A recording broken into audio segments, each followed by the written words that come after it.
40,000 Space Marine 2 feels too good to be true.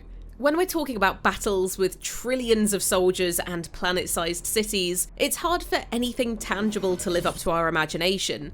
But in Space Marine 2, it feels like I've fallen right into one of Games Workshop's old 40k books, which is great news for me, but not so much for anyone without the luxury of power armor to hide behind.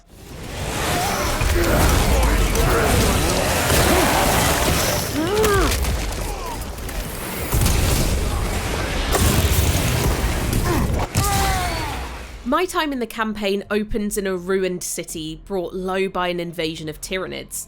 There's not quite a calm before the storm, as deserters are being executed en masse by a firing squad while columns of tanks roll through cobbled streets, but it's as close as you can hope for in the Warhammer universe. There's just enough time to appreciate how developer Saber Interactive grasps the scope of 40k.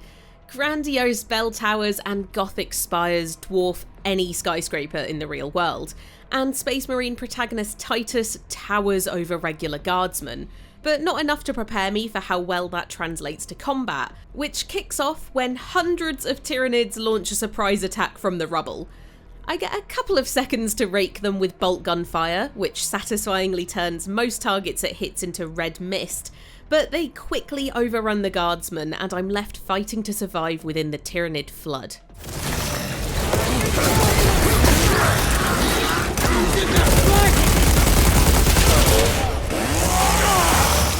It's easy to compare Space Marine 2's horde-based battles to Left 4 Dead, but the similarities are mostly skin deep as there's a greater emphasis on melee combat. Titus is incredibly powerful and feels it. He can cut through several enemies at once with a single swing of his chainsword, but it's easy to get overwhelmed through sheer numbers, which makes every fight feel like you're trying to keep your head above water. But rather than turning battles into desperate button-mashing contests, it forces you to pay attention. A brilliant parrying system gives you room to react to attackers, often setting up theatrical finishes.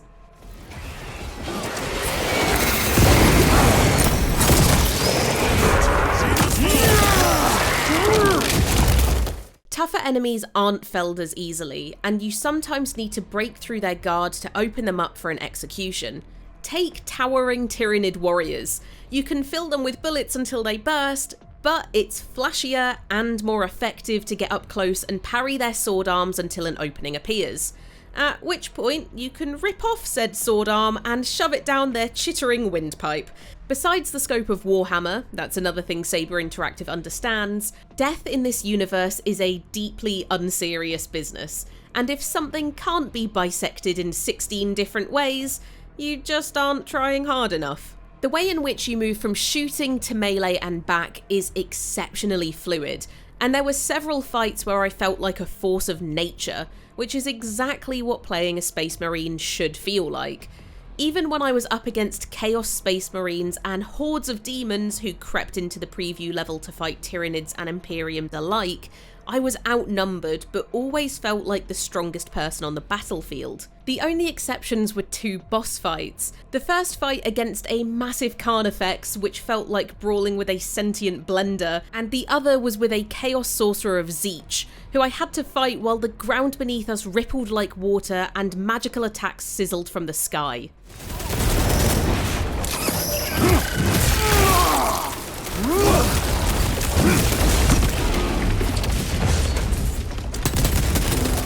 Though my campaign preview ends after sending the Chaos Sorcerer packing, I also get to try out two operations, standalone missions that can be played alone or with pals. These aren't as tightly scripted as the campaign, so they lose some of the cinematic feel.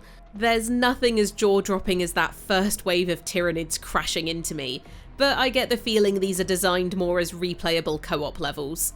The first is set in the heart of a humid jungle, while the second takes me back to the campaign's gothic supercity to blow up a bridge as a Tyranid horde crosses it. Operations, I suspect, are where Space Marine 2 will get really nasty.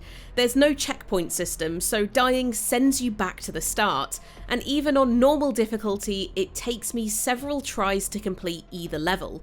They remind me of earlier Halo campaigns on Legendary mode, as here you're also forced to hunker down and weather constant attacks before inching forward. I'm keen to see how operations play with pals, as I'll probably sink far more time into perfecting co-op strategies rather than battling other Marines in PvP, which wasn't available to play here. In the hours I've spent in Titus's boots, I've killed thousands, if not tens of thousands of Xeno baddies in ways that have defied everything I thought I knew about biology. I was already excited for Warhammer 40,000 Space Marine 2, but until now, I didn't realise how badly I've been craving a shooter like this in my life. I adore the scope that's in play here, and lost count of the times I've stopped to watch thousands of Tyranids swarm up distant streets, or gigantic laser batteries blast clouds of their winged siblings. If the rest of the game feels as tight as this hands-on, I'm going to be a very happy little Space Marine when it launches on September 9th.